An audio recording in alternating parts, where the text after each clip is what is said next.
November is going to be my boyfriend and I's 6-year anniversary, which is honestly so crazy to think about because it doesn't feel like we've been together for 6 years. I've been blessed to have like a really healthy, loving relationship, and I've just been reflecting a lot on the top 5 things I've learned. My boyfriend and I started dating when I was 16 years old, and now I'm 21. We've definitely been together throughout this like transitional period from like teenager to like young adulthood. So there's been a lot of learning that's been happening. The first thing I've definitely learned is that a great relationship is grounded in friendship. And I'm not talking about like a friends to lover situation. I'm talking about once you strip the relationship aspect from your relationship, do you like him as a person? Would you be friends with him? Do you like him at his core values? You talk to him for hours. Can you confide in him? Because it's not always going to be lovey-dovey, oh my gosh, my sweetie, all the time. There needs to be a level of friendship that's holding up the romantic relationship. The second thing is definitely that the person should come before your pride. I'm a very prideful person, and I got in a relationship when I was young.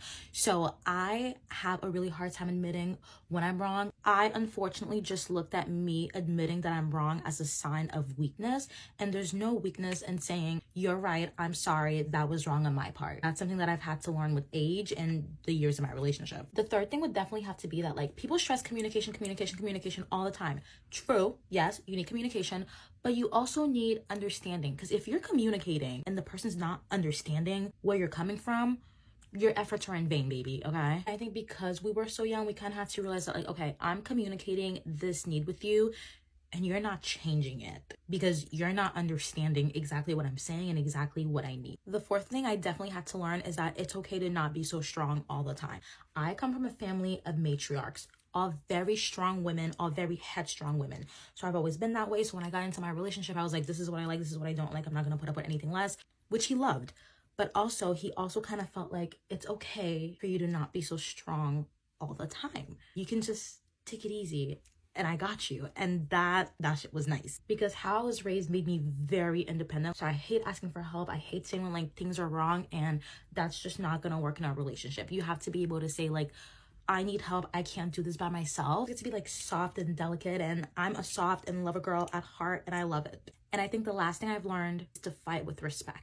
In our 6 years, or almost 6 years of dating, he has never, not once, ever called me a bitch, ever called me out my name, no matter how mad he's gotten. Always fights with respect for me. And of course, I reciprocate the same energy, but I think it's definitely something that like he set the standard for and I followed. You can't expect to say out-of-pocket things to your partner, and then once you're done and you make up, expect everything to be all right. That's just not how it works. I'm not a love expert, I'm not a relationship expert, but those have definitely been the key foundations to my relationship.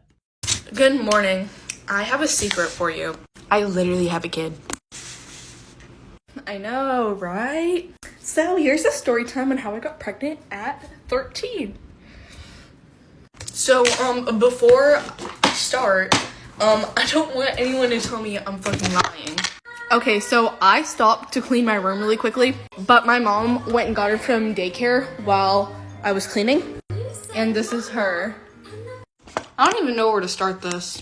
Okay, so basically, when I was in 7th grade, I had this boyfriend, and he had an older brother that they're like 4 years apart or like something around there. Whatever, so I would hang out with my boyfriend and his brother and all of his brother's friends. I forgot to take off my mascara, and per usual 7th grade relationship, obviously me and him broke up. And a couple months later, I ended up with his best friend. It wasn't like petty out of spite, it just happened to be his best friend. I know some people will come at my throat for this, but me and him do have a 3-year age gap. And before someone fucking says it, I was not groomed. When I was in elementary school, I was groomed twice. I know what grooming is, I was not groomed. Actually, one of the times I was in 6th grade, so whatever, you get my point. Continuing, me and him got together, and we were normal, happy, just gotten together couple. Obviously, since I had a whole kid, eventually me and him started doing stuff. He would get me a pregnancy test, I can't say that word. But like once every couple of weeks, I would take one just to make sure. I usually took like the ones with 2 lines, like the one I showed. Oh wait, I didn't even show you. I usually took these, and I'm pretty sure the lines started showing up. I think they started showing up sooner, but like I just don't think we saw it. Also, before someone like says my mom's like a shitty mom, it's because I was sneaking him in through my window every night. That's my window, and like that's the front of my house. So it's not like it was like hard to do or anything. But I guess I'll tell you about the time where the test actually came out positive. So the time it tested positive, I mean, it was kind of like any other time, but like it was positive. But I put it in my bathroom drawer so we couldn't see it, and so like we had to open the drawer to look at it like when it was done.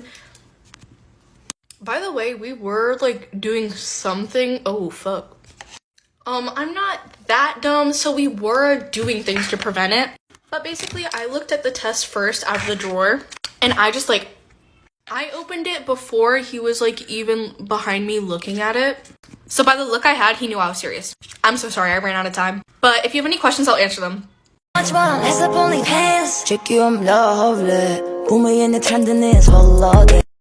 guys, get ready with me for the first day of school. So obviously, I already curled my hair. That's why I'm like more awake. But yeah. I have to brush my curls out later, obviously. I'm just letting them set because my hair can't hold a curl for shit, so. Why just spray like that? Okay, so I guess this is broken now.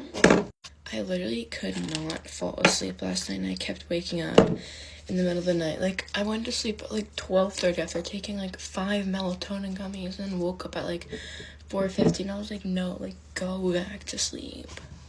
And I honestly feel super awake right now, but I already know that I'm gonna be so tired later because I have high school cheer and all-star cheer after school today. I'm kind of nervous to like see who's in my class and stuff, because if there's any kids who smell like shit, like I'm actually just gonna walk out. Like, I just can't deal with people that smell horrible. Like, put on some deodorant, spray some perfume, spray some cologne. I just feel like it's really just not that hard to smell like decent. Like, some people will be walking around the hallways actually reeking. Like, how are you not aware that you smell disgusting? Like, do your parents like not tell you? Because that's like honestly a problem. I need to look tanner. I have to fake being tan since all my tan went away because it's freaking September. I always wonder if like anyone's gonna have like a huge glow up, but I feel like it just never happens. But I don't know, it's like, oh, I look really orange right now. People say this works as like a primer, so hopefully my makeup lasts all day in the terrible school air. I'm moving my clips because I don't know, I just feel like they'd be more better up here. I look crazy right now, but I get to use my new primer, which I'm so excited about. Oh my gosh, it feels so nice. Wow. Do I have to like rub it in, or is this like a thing? Oh my god, I need to blend down the side over here. But I don't know, I really like this though. Hopefully it works good. I'm gonna rub it in because I don't know, it doesn't really feel sticky, and that's a little bit concerning. I still feel like someone's just pulling a prank on me and there's not actually school today, because like there's just no way that I actually have school today. Like, you're telling me I have to go to class and see everyone and just go back into that freaking endless loop of school every day? That skin tint actually smells disgusting, but whatever, it's on now. What can I do now? Gonna be bronzed up, gotta look tan. My friends always yell at me for the brushes that I use, but I don't really care because it works. I don't care if it's right. It's working. I look bronze, so I don't care. I don't care about contouring my face. I don't care about sharp cheekbones or whatever. I just want to look tan. That's my concern. I'm looking very dewy right now, and it's a little bit concerning because I kind of just look greasy, so I really hope that my makeup lasts all day, because if it doesn't, I'm just going to be very upset. I'm going to go back to the things that I hate. I hate kids who think it is the funniest thing in the world to, like, be mean to teachers. Like, let your teacher do her job. Like, you're not funny, and nobody's laughing at you. Like, you're just embarrassing. Like, you're in high school now. You should be embarrassed. I feel like I don't have enough blush on. Now my blush is looking better. Okay, this video is really long and I didn't realize, but I don't think anyone's watching at this point. So if you're watching, then you're a real one. And if you're not watching, you're not even gonna see this if you're not watching. Back to more blush, because you can never go already got a step because there's no way that I'm ever gonna have creasing under eyes at school. Now I'm gonna make my brows look yummy. I think they look good. I don't know. Whatever. Okay, I'm gonna brush out my curls because I think they've been setting for long enough.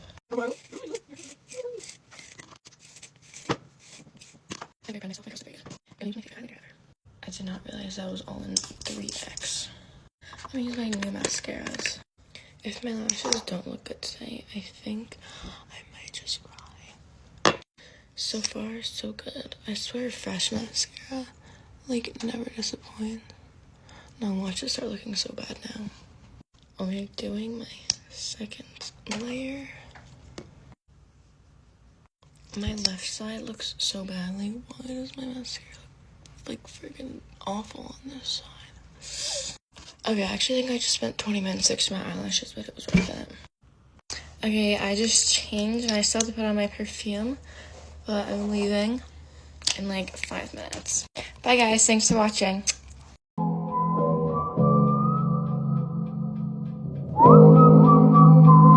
What would it be like if your parents changed your name after you were a couple months old? Well, let me tell you, because that happened to me. If you go on any government website or find any kind of legal thing and look up Lacey Byrne, she will not exist. But Elizabeth Byrne will. So when I was born, my parents gave me the name Elizabeth. And I was baby Elizabeth for about 3 months. But here's the thing, they've always liked the name Lacey. And so when I was a couple months old, they were like, let's just try calling her Lacey and see if it flows. It flowed a little too well. It stuck. Until I was about 12, my family and close friends would call me